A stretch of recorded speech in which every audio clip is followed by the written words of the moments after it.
Welcome to Spotlight. I'm Ryan Gertzma. And I'm Marina Santi.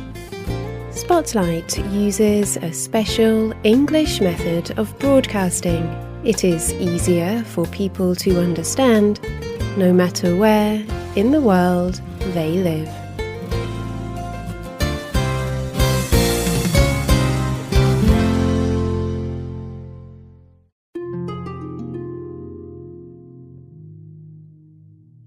In June of 2011, Megan Cox Gurdon wrote a story for the Wall Street Journal news organization. Gurdon believes that young adult English literature is getting darker. She believes that it is often too serious or intense for young adults. In the story, she wrote, "An unknowing young reader, or one who seeks out evil, will find himself surrounded by images, not of joy or beauty. Instead, he finds damage, violence, and loss of the worst kinds." Writer Libby Bray does not agree. After reading Gurdon's story, she wrote this on the internet service Twitter. Books are dangerous. Yes, dangerous. They test our ideas and our blindness. They open us to new ideas, new ways of seeing. They make us hurt in all the right ways. They can push down barriers. And when a person feels alone, books can heal and connect. That is what good books do. That is what difficult books do. And we need them in the world. Can a book about hurtful things still be good? Is it ever good to ban a book? What about when the reader is young?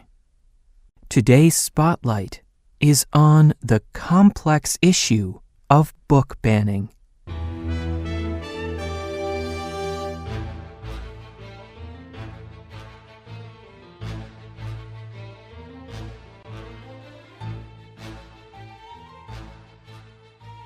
Book banning has a long history.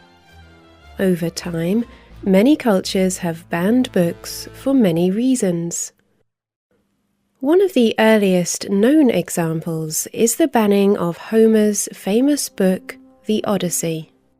In the year 387 BCE, the ancient Greek thinker Plato wrote that the Odyssey should be kept away from young adults. Plato thought it contained examples of bad behavior that children might follow. At other times, religious leaders have banned books for expressing ideas that are against religion. For example, in the year 1520, the Catholic Church banned the writings of the religious leader Martin Luther. The Pope did not agree with Luther's ideas, and he banned both Luther and his writing from the Church. Other times, governments have banned books that communicate a political message they do not agree with. In the 1970s, Eduardo Galeano wrote a book about the history of South America.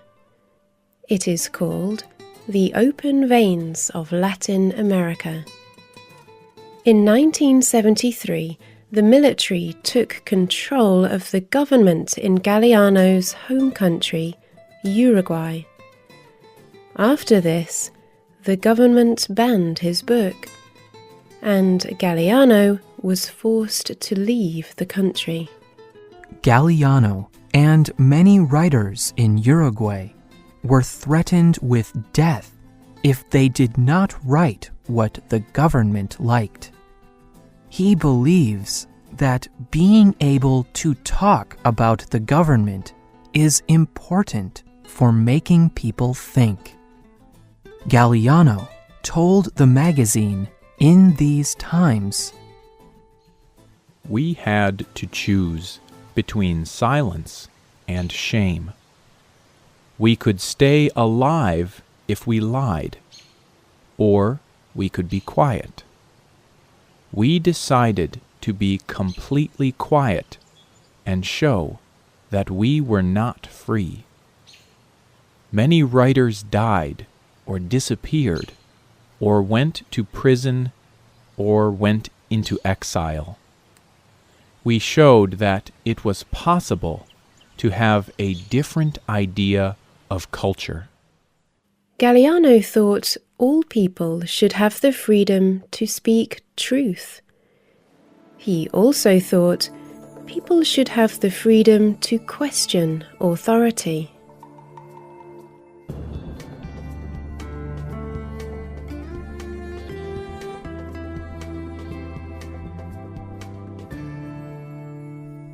However, sometimes it is not political or religious leaders that want to ban books.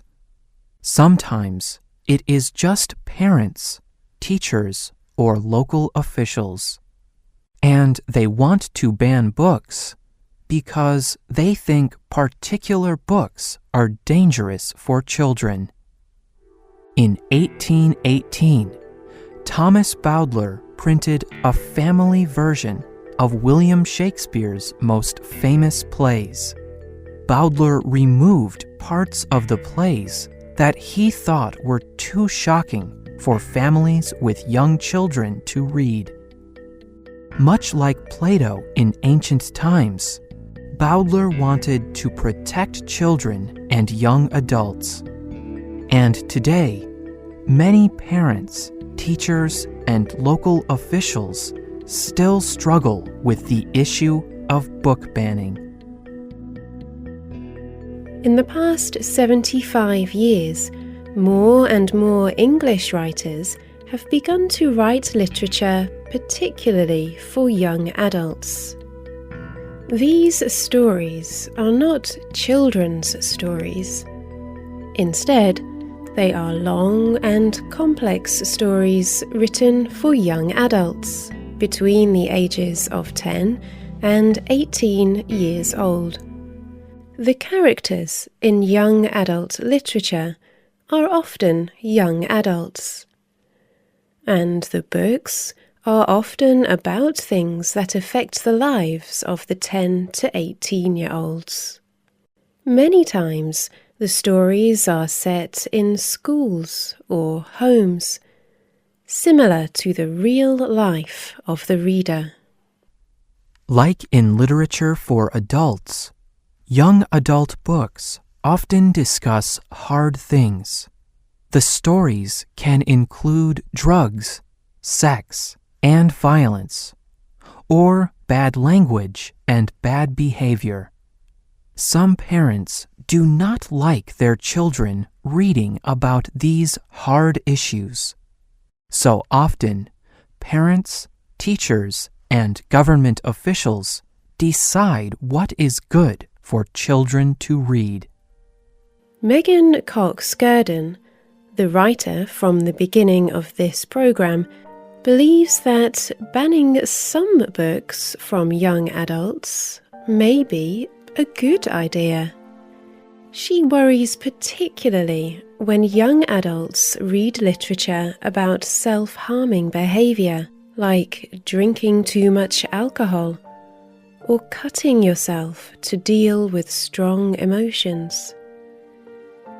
She worries that if young adults read too much about these behaviors, they may start to think the behaviors are normal. However, many writers do not like the idea of banning books. Writers write books so that people will read them. Often, writers of young adult literature write about hard issues because young adults experience these hard issues. They hope that their books will help young adults struggling with hard issues. They hope their books will help young readers feel like they are not alone. However, when young adult books are banned, young adults do not get to read the writer's words. This also means that a young adult cannot learn from that book. Maureen Johnson writes young adult literature. In 2007, one of her books was banned in Bartlesville, Oklahoma, the United States. Johnson has very strong opinions on book banning. She believes that it is important for young adults to read books about difficult issues. She thinks that this is one way for people to learn about the world around them. Johnson wrote about book banning on her website. We need education. The world is getting more connected and wonderful. And banning books is just not going to work. Fear of everything is not a good way to live. Instead of banning books, we should be working together toward new ways of saving the planet.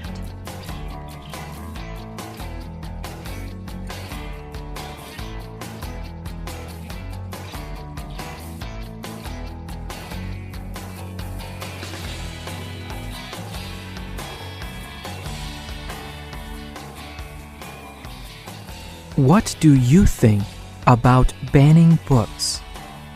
Is it ever good to ban books? Who do you think should decide what young adults read? You can email us your thoughts at radio@radioenglish.net, or you can leave a comment on the script page of the program on our website. The writer and producer of this program was Diana Anderson. The voices you heard were from the United States and the United Kingdom. All quotes were adapted for this program and voiced by Spotlight. You can listen to this program again and read it at the same time on our website at www.radioenglish.net. This program is called Dangerous Books. The website also has many other Spotlight programs, our word list, more information, and comments from other listeners. You can also find Spotlight on Facebook and Twitter. Just search for Spotlight Radio. We hope you can join us again for the next Spotlight program. Goodbye.